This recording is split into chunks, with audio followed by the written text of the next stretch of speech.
जमशेदपुर के घाटशिला उपचुनाव में पूरी तरह बीजेपी अपने आप को झोंकती है, जिसको लेकर बीजेपी लगातार सभा के साथ पैदल मार्च करते हुए घाटशिला की जनता को पार्टी का संदेश दे रही है।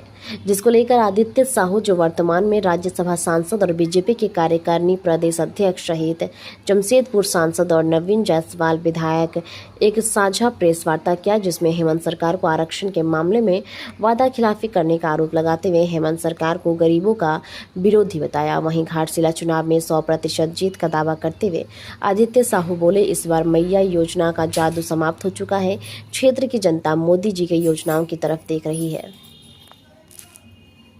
बैठे सभी पत्रकार मित्रों, भाई और बहनों,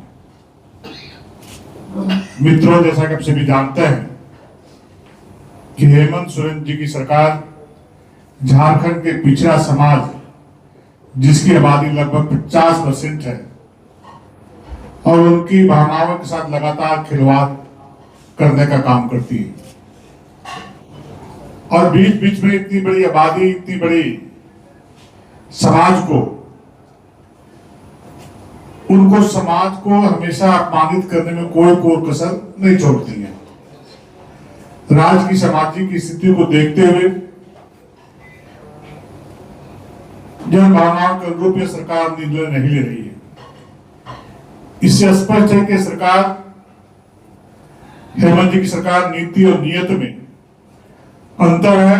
इनकी कथनी और करनी में साफ साफ झूठ और धोखा दिखाई पड़ता है। आपको याद होगा कि जब विधानसभा का चुनाव हो रहा था तो कांग्रेस पार्टी, झारखंड मुक्ति मोर्चा और आरजेडी के लोगों ने घोषणा पत्र में कहा था कि हमारी सरकार जब इस राज्य में बनेगी तो हम पिछड़ों को 27% आरक्षण देने का काम करेंगे।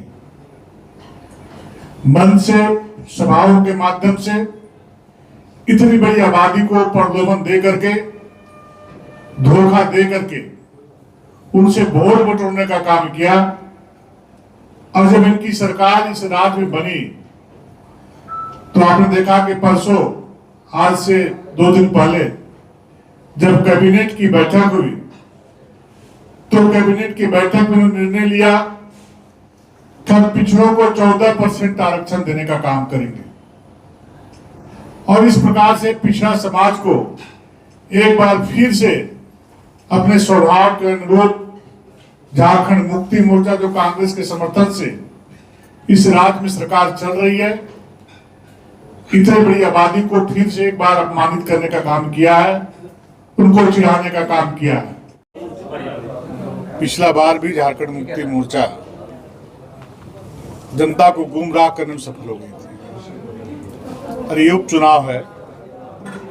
इस उपचुनाव में मैं समझता हूं कि लोगों को गुमराह करने में झारखंड मुक्ति मोर्चा सफल नहीं हो पाएगी, क्योंकि भारतीय जनता पार्टी का स्वभाव है, उनके कार्यकर्ताओं का स्वभाव है, जो भारतीय जनता पार्टी जो बोलती है वो करती है। एक भी ऐसा उदाहरण आपको नहीं मिलेगा जो भारतीय जनता पार्टी ने कहा वो नहीं किया। इसलिए इस बात को लेकर के जब हम लोग घूम रहे हैं उस क्षेत्र में, तो सकारात्मक माहौल दिखने का काम कर रहा है। जो झारखंड मुक्ति मोर्चा की सरकार, जो घाटशिला को 6 वर्षों तक विकास से कोसों दूर रखा है, गांव के गरीब, किसान, मजदूर, शोषित, वंचित सभी समाज, सभी वर्ग के लिए एक वैसा कोई काम नहीं किया है जिससे वोट मांगने के लिए ताकत के साथ गांव के लोगों के पास अपनी बात को रख सके।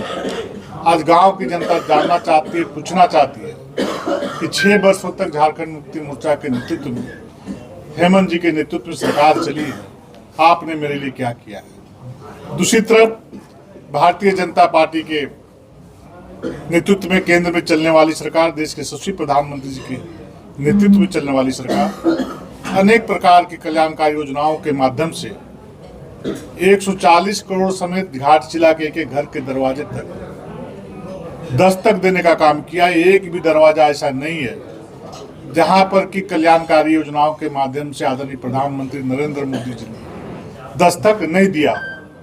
आज गांव का आदमी सारी बातों को समझने लगे हैं। पहले भी समझे, किसी कारणवश वो एक चूक गए, लोग बार बार चूके, लेकिन इस बार घाटशिला की जनता चूकने वाली नहीं है।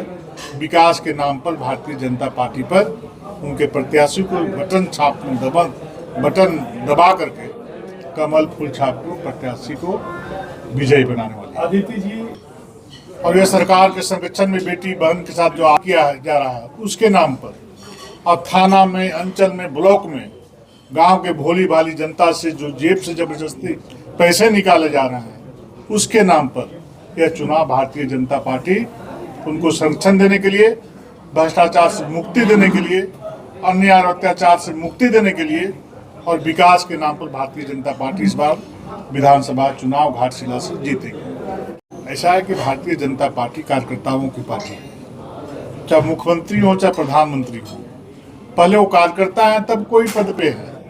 इसलिए बात वो मुख्यमंत्री हो सकते हैं जो कि वंशवादी पार्टी है, परिवारवादी पार्टी है, व्यक्तिवादी पार्टी है, लेकिन भारतीय जनता पार्टी कार्यकर्ताओं की पार्टी है।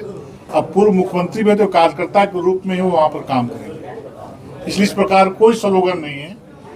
कोई मुख्यमंत्री है, चाहे आदरणीय बाबूलाल मरांडी हो, आदरणीय रघुवर दास जी हो, अर्जुन मुंडा जी हो, चंपई जी हो या मधुपुरा जी हो, पहले वो कार्यकर्ता है तब पूर्व मुख्यमंत्री है। इसलिए कार्यकर्ता बना मुख्यमंत्री चुनाव। धन्यवाद सर।